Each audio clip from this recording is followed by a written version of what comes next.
Okay, Okay. this looks really interesting to me. I love Alfred Hitchcock. Alan, tell me about this movie. Okay. I will say that this is not my favorite movie of the year, but it's pretty high up there.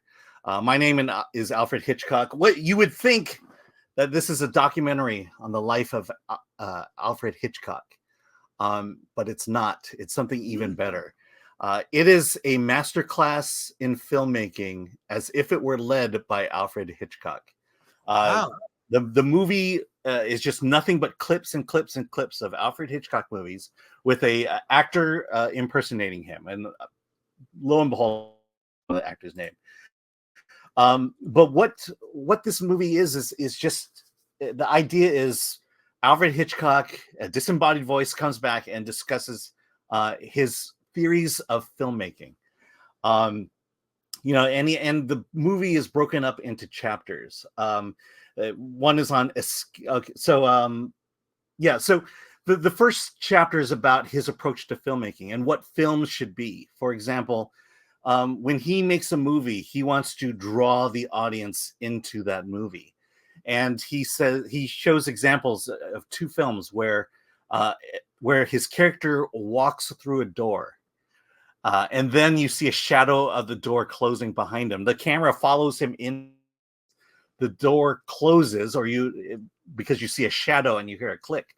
And he says that simple action as an audience draws you not only into the movie, but now ingratiates you with that character. And now you are that character. And now you can watch this movie play out. It's a way of inviting you into the story. Let's see. Then he goes into themes. For example, this idea of escape. All of his thrillers, it's about, he places his characters in situations where they have to escape. One will be in a crowded room looking around to go out. The other is, in a locked room with someone else. In North by Northwest, Cary Grant is trying to escape in a large cornfield. And it's themes that he has when he does these thrillers. He goes on to desire, and this is where this chapter about desire is what the whole discussion of the male gaze comes from, because the way Hitchcock shoots films women, frames them. There's a movie, let me see, in Vertigo, Jimmy Stewart walks into a bar. Bar is full of people, but in the corner is Kim Novak. She's wearing this green dress and it's backless, and your eye is just drawn to her, the male gaze. But he uses film to evoke this emotion of desire. Goes on to loneliness, where characters are by themselves. They are alone in the world. There's no one there that they can call to. Tippi Hedren in The Birds. She's in a house by herself and it's being attacked by birds. Then he goes on to talk about time and how he uses film to control time.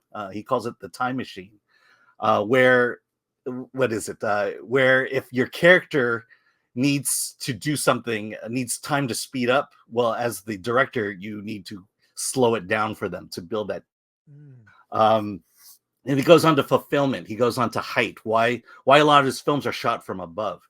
This is just a masterclass in filmmaking. And what you realize at the end of this is that Alfred Hitchcock is very intentional in the way he shoots his movies. That no scene is just, he's not just setting up a camera, framing a shot, and letting the actors do their thing.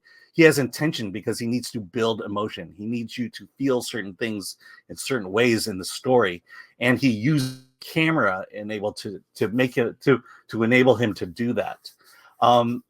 There's one interesting point that I found fascinating was he discusses how, speaking of time, the opening of Psycho, it opens with the year, the date, and the time, and then from there, and then he sets you in Los Angeles, or he'll set you in Italy, very familiar locations, but what he's able to do is create kind of a parallel reality with that.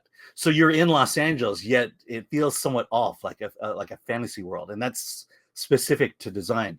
So If you love movies, if you want to make movies, if you want to elevate your movie making, this is the movie to see. So you recommend? You absolutely recommend. That's great.